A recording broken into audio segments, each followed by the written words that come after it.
ورحمۃ اللہ وبرکاتہ۔ الحمد للہ رب العالمین، والصلاۃ والسلام علی اشرف الانبیاء والمرسلین، صلی اللہ علی نبینا محمد وعلی آلہ وصحبہ اجمعین، اما بعد۔ اعوذ باللہ من الشیطان الرجیم، بسم اللہ الرحمن الرحیم۔ وما كان لمؤمن ولا مؤمنة إذا قضى الله ورسوله أمرا أن يكون لهم الخيرة من أمرهم ومن يعص الله ورسوله فقد ضل ضلالا مبينا۔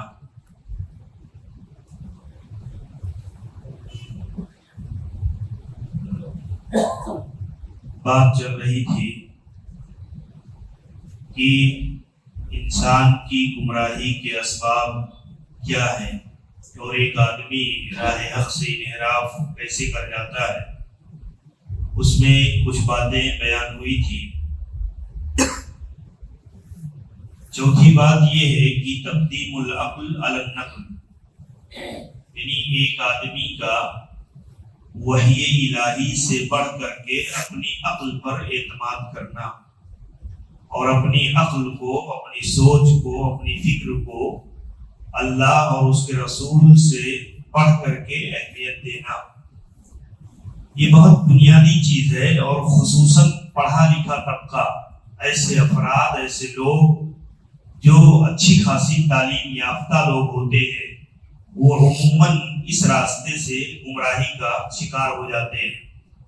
اور اس کی وجہ یہ ہوتی ہے کہ وہ شریعت اور دین کا جو حکم ہوتا ہے یا کوئی حدیث ہوتی ہے، کوئی آیت ہوتی ہے، اگر وہ ان کی عقل کے خلاف ہے تو وہ عموماً اس کی تعویل یا اس کے رد کرنے کی راہ تلاش کرتے ہیں۔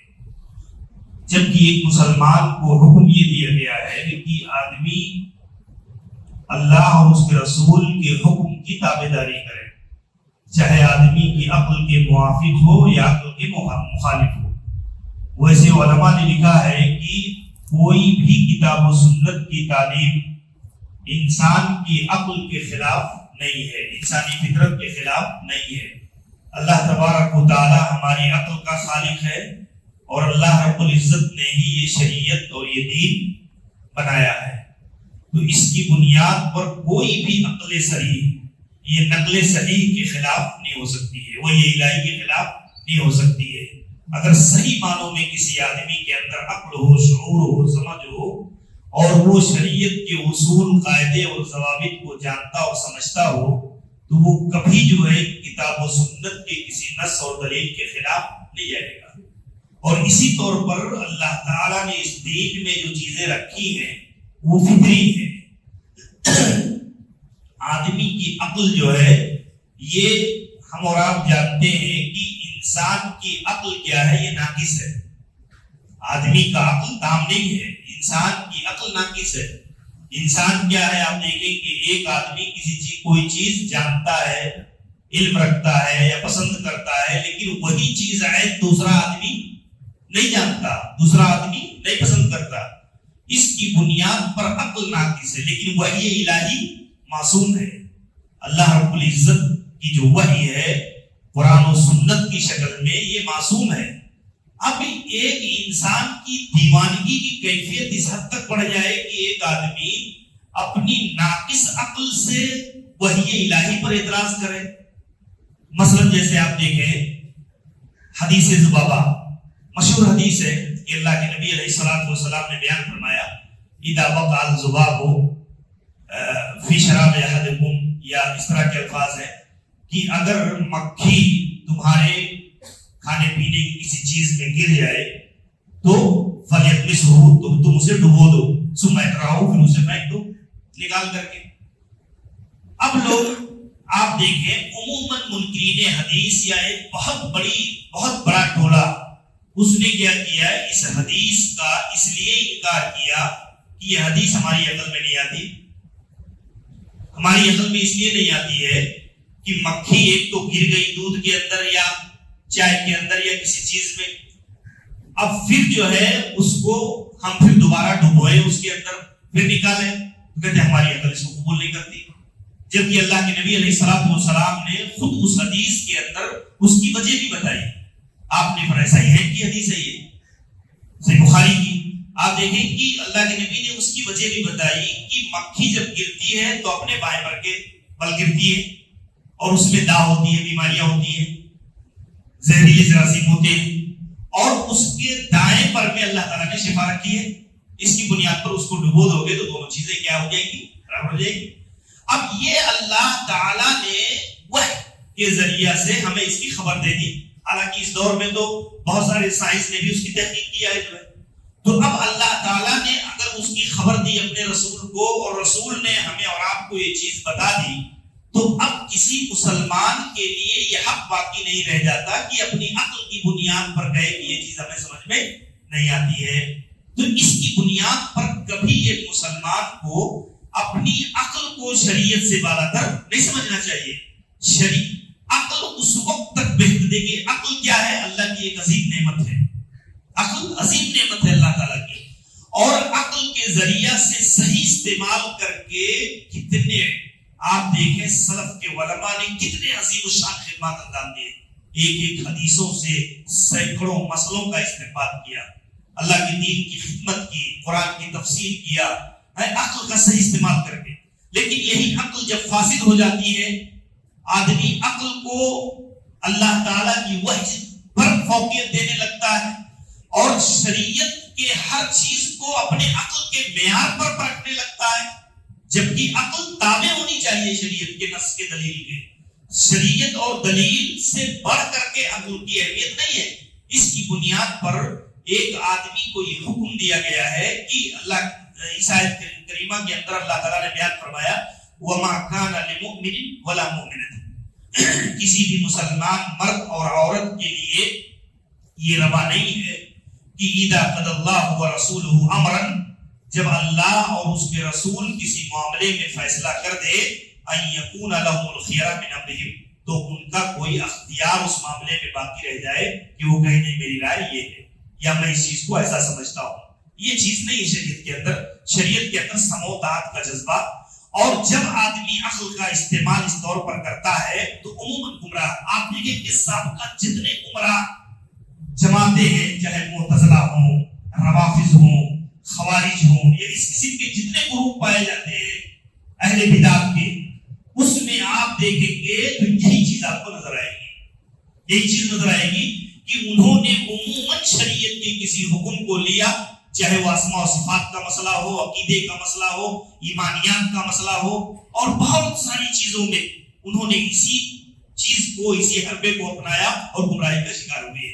تو اس کی بنیاد پر یہ بہت ہی بنیادی چیز ہے, اور اس کے ذریعہ سے انسان کا گمراہ ہونا اور ایک آدمی کا, ایک جماعت کا, ایک تحریک کا, ایک فکر کا گمراہی کی طرف جانا یہ لازمی چیز ہے. اس کی بنیاد پر شریعت اسلامیہ نے ہمیشہ ہماری عقلوں کو وحی الہی کے تابع رکھا ہے. آپ دیکھیں ہارون رشید کے زمانے کے ایک بہت بڑے محدث ہیں, امام جو ہے ابو معاویہ الزریر جن کو کہا جاتا ہے.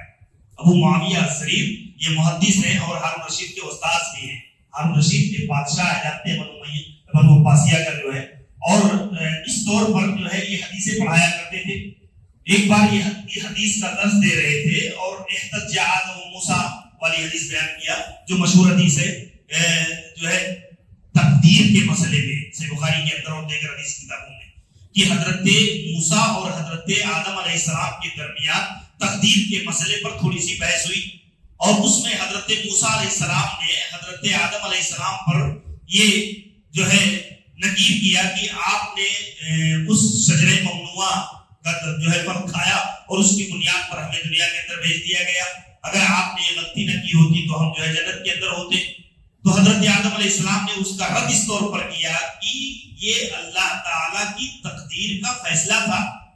اللہ تبارک و تعالیٰ نے آپ کے تو موسیٰ کلیم اللہ ہے, اللہ نے آپ سے کلام کیا ہے, آپ کے لیے اللہ تعالیٰ نے الواح کو تورات کے اپنے ہاتھوں سے لکھا ہے, اور یہ شرف آپ کو حاصل ہے. آپ ایسی چیز پر اعتراض کر رہے ہیں جو میرے اختیار میں نہیں ہے. اب آپ دیکھیں جب یہ حدیث بیان ہوئی تو وہاں ایک شخص موجود تھا, اس نے کہا کہ یہ کیسے ممکن ہے یہ کیسے ممکن ہے؟ موسیٰ علیہ السلام کا زمانہ کچھ اور ہے، آدم علیہ السلام کا زمانہ کچھ اور ہے، تو یہ کیسے ممکن ہے؟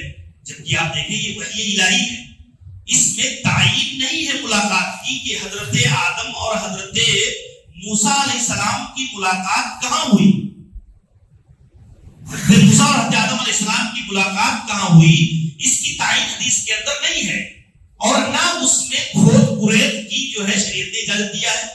یہ اللہ تبارک و تعالیٰ نے ایک چیز اپنے نبی کو بتائی اور اللہ کے نبی علیہ السلام نے اس چیز کو بتا دیا، لیکن اس آدمی نے فوراً اعتراض کیا، کہتا ہے کہ یہ ہماری عقل میں نہیں آتی، حضرت آدم علیہ السلام کا زمانہ تو کچھ اور ہے، حضرت موسیٰ۔ اب آپ دیکھیں یہ صحیح حدیث ہے۔ ہارون رشید اتنا غصہ ہو گیا کہ اس نے اپنی تلوار نکال لی اور اس نے کہا کہ میں اس شخص کو قتل کر دوں گا کہ یہ اللہ کے نبی کی حدیث ابو معاویہ الزریر بیان کر رہے ہیں اور یہ کہتا ہے کہ میری عقل میں، تیری عقل کی کیا حیثیت ہے؟ جب اللہ کے نبی علیہ السلام نے یہ چیز بتا دیا، یہ چیز بیان کر دی اور حدیث رسول صحیح سند سے ہم تک آ گئی، تو پھر تیرا یہ کہنا کہ میرے سمجھ میں یہ بات نہیں آ رہی ہے، تیرے سمجھ کی کیا حیثیت ہے؟ آپ دیکھیں یہ سلف کا فہم تھا۔ یہ ابو معاویہ الزریر اپنے زمانے کے وہ محدث ہیں، آپ دیکھیں کہ یہ اندھے نابینا تھے، یہ نابینا تھے اور حدیثیں پڑھاتے تھے، حدیثیں سب تھی ان کو جو ہے۔ آپ دیکھیں ہارون رشید اتنا زیادہ جو ہے اپنی اس استاد کی عزت اور احترام کرتے تھے۔ آپ دیکھیں ایک بار وہ جو ہے کھانا کھا کر کے اور ہاتھ دھلنے کے لیے جب بڑھے تو آپ دیکھیں کہ ہارون رشید نے بڑھ کر کے ان کے ہاتھ پر جو ہے پانی ڈالنا شروع کیا، پانی ڈالنا ہاتھ دھلانے کے لیے۔ لوگ حیران ہو گئے۔ آپ دیکھیں اس کے بعد لوگوں نے پوچھا کہ آپ نے جانا کہ آپ کے ہاتھ کس نے دھلوائے ہیں؟ انہوں نے کہا میں تو نابینا ہوں، مجھے دکھتا نہیں ہے۔ انہوں نے بتایا کہ جو ہے ہارون رشید نے آپ کا ہاتھ جو ہے دھلوایا ہے۔ تو یہ علم کا اور حدیث کا اور اس طریقے سے اس کے فہم کا، اس کی خدمت کا شغف اور علماء کا احترام، یہ بہت بنیادی چیزیں تھیں، اور لوگ اس طور پر اپنے علماء سے جڑ کر کے اس طور پر حدیث، سنت اور شریعت کو سمجھتے تھے اور اس کی روشنی میں عمل کرتے تھے۔ گمراہیوں کا باب یہی سے کھلتا ہے کہ جب آدمی کسی چیز کو عقل کے معیار پر پرکھنے لگتا ہے۔ آپ دیکھیں حضرت علی رضی اللہ عنہ کہتے تھے لو کان الدین بالرائے، اگر ہمارے اس دین کی بنیاد عقل پر ہوتی، رائے پر ہوتی، تو لکان اسفل الخف اولا بالمسح من اعلی، کہ ہماری جو خف ہے، ہم جو موزے پر مسح کرتے ہیں، اس میں ہماری عقل کہتی ہے کہ گندگی کہاں لگتی ہے، گندگی کہاں لگتی ہے۔ گندگی جب ہم خف پہنتے ہیں یا موزہ پہنتے ہیں تو گندگی موزے کے نچلے حصے پر لگتی ہے، تو مسح کہاں کرنا چاہیے؟ عقل کے دیکھیں اگر تو مسح ہمیں نیچے حصے پر کرنی چاہیے، لیکن اللہ کے نبی علیہ السلام نے مسح کہاں کیا؟ اللہ کے نبی نے مسح اس کے اعلیٰ حصے پر کیا، اوپر کے حصے پر کیا۔ اب ہمیں مسئلہ شریعت نے یہ سکھایا کہ پھر اس کے اوپری حصے پر مسح کر لو۔ تو حضرت علی رضی اللہ عنہ کہتے ہیں اگر ہماری عقل پر یہ دین ہوتا کہ نہیں سارا دین بس ہماری عقل کے تابع ہو جائے، تو مسح ہمیں اس کے نچلے حصے پر کرنا چاہیے، لیکن اللہ کے نبی علیہ السلام نے چونکہ اوپری حصے پر کیا ہے، اس کے لیے ہم اوپری حصے پر مسح کرتے ہیں۔ تو یہ اصل میں ہمیں اور آپ کو یہ نقطہ بڑی گہرائی سمجھنا چاہیے، اور یہ اپنے اندر مزاج اور یہ چیز پیدا کرنا چاہیے کہ وحی الہی کے معاملے میں ہمیشہ اس کے فہم کے معاملے میں علم حاصل کرنا چاہیے، علماء کی طرف رجوع کرنا چاہیے۔ اعتراض کا جو معاملہ ہے یا ہماری عقل میں چیز نہیں آتی ہے اس لیے ہم اس کو انکار کر دیں، یہ گمراہی کا راستہ ہے۔ اہل بدعت کے یہاں عموماً یہ سب سے بڑی کمزوری ملتی ہے کہ وہ جب بھی کوئی نص، کوئی دلیل ان کی عقل میں نہیں آتی یا ان کو وہ سمجھنے میں تقصیر ہوتی ہے، ان سے کمی ہوتی ہے، تو وہ فوراً اس بات کو کہہ دیتے ہیں کہ آپ پورا منکرین حدیث کا ٹولہ اگر آپ دیکھیں گے تو اسی راستے سے جو ہے ارغمال ہوا اور گمراہی کے راستے پر چلا گیا۔ جو حدیثیں نہیں سمجھ میں آتی، جو حدیثیں ان کو لگتا ہے کہ ظاہری قرآن سے ٹکرا رہی ہے، تو اس نے کیا کیا، یہ حدیث جو ہے ہمیں سمجھ میں نہیں آتی، اس لیے ہم اس حدیث کو نہیں مانتے۔ تو میرے بھائیو، یہ سب سے بڑی گمراہی کی چیز ہے، انسان کو اس سے اجتناب کرنا چاہیے۔ اللہ سے دعا ہے کہ اللہ رب العالمین کتاب و سنت کی روشنی میں ہمیں صحیح فہم اخذ کرنے کے اللہ ہمیں توفیق عنایت فرمائے، اور اس قسم کے بدعت و خرافات سے ہماری حفاظت فرمائے۔ السلام علیکم ورحمۃ اللہ۔